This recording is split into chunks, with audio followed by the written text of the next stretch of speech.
Hi. Recently, I had been to this international conference at Rajkot, Raj Ayupon 2013. It was an interesting and a pleasurable experience, as well as at the same time had a lot of things to learn from.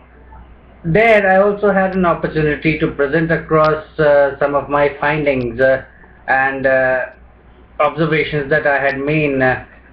Uh, Objective to present there as in the form of the use of rice bran in combination with Giloy Sattva for the purpose of immunity build-up. And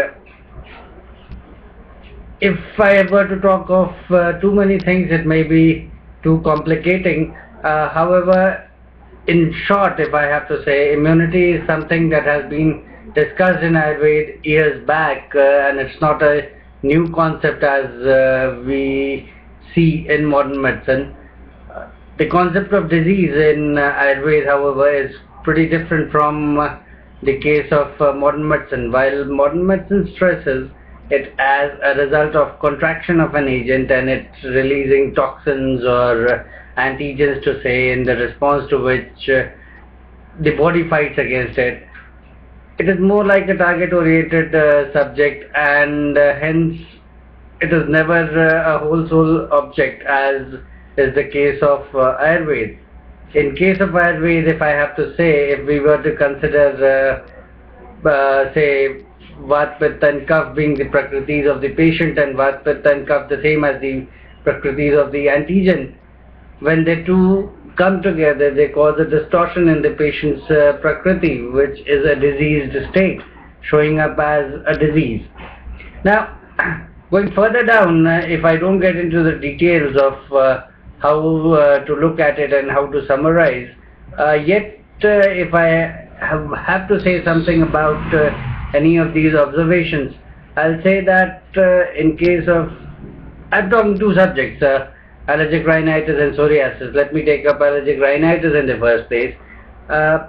It's like an allergen combines with body's receptors, releasing histamine and other intermediates.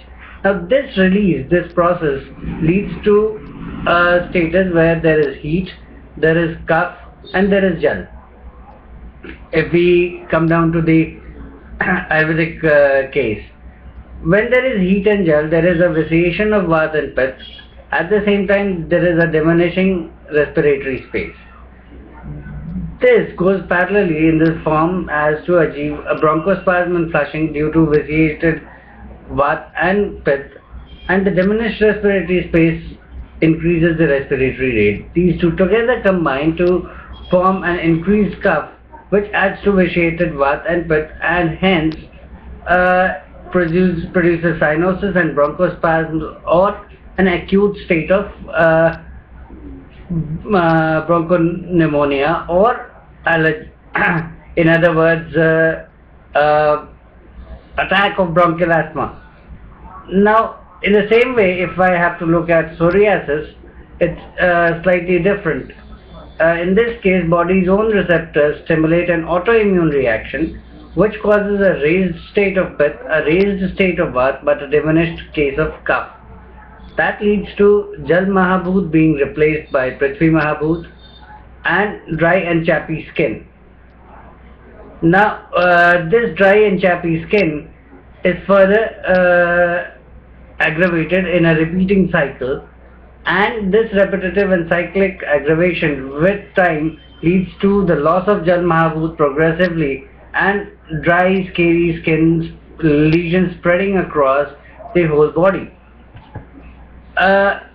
When I used rice bran in combination with Giloy Sattva, now rice bran and Giloy Sattva are two things which have been studied extensively at different levels and individually. Rice bran is something that has been studied in the form of arabinoxylan, more in the modern medicine side, and Giloy Sattva or Tinospora cordifolia has been studied in various forms, both in Ayurveda and modern medicine at different levels. Both are known for immunostimulatory and modulatory properties. What I did and what I'm trying to do here is combine the two and in this case, what I could see is in about a span of 6 months, I could get people, along with other basic medication, I wouldn't say that medication was rid of, I could get people off inhalers to the extent that unless there was a very severe aggravation, they would not need to use one, and I could stop medicines. Similarly, in case of psoriasis, these aggravations, these conditions, the arising of new patches, the arising of new lesions, fresh chapping, all these episodes have been getting delayed. However, to specifically say that in psoriasis how far it is helpful, it is still something that I am reviewing and studying, because psoriasis in itself is a disorder which, when treated and if treated, takes about 8 to 10 years of treatment effectively. Whereas in case of allergic rhinitis, yes, something that is well achievable in 9 to 12 months of treatment across, and still there might be a need of inhaler or something similar to support. Across a 6 months to 7 months time span, in most cases, I've been able to get rid of the need for an inhaler. However, I would summarize and conclude that in any case, this needs further probing, further evaluation, and work so that a more effective, more refined formulation can be developed. And for this, I would expect some pharma company or some research body to come together to collaborate with me to be able to work on this. I'm thankful to the organizers at Raja Yugan that they have published this study in their souvenir. And at the same time, along with this video, I'll be posting a link to the entire paper that I have posted on my blog for people to read and go through it. Thank you.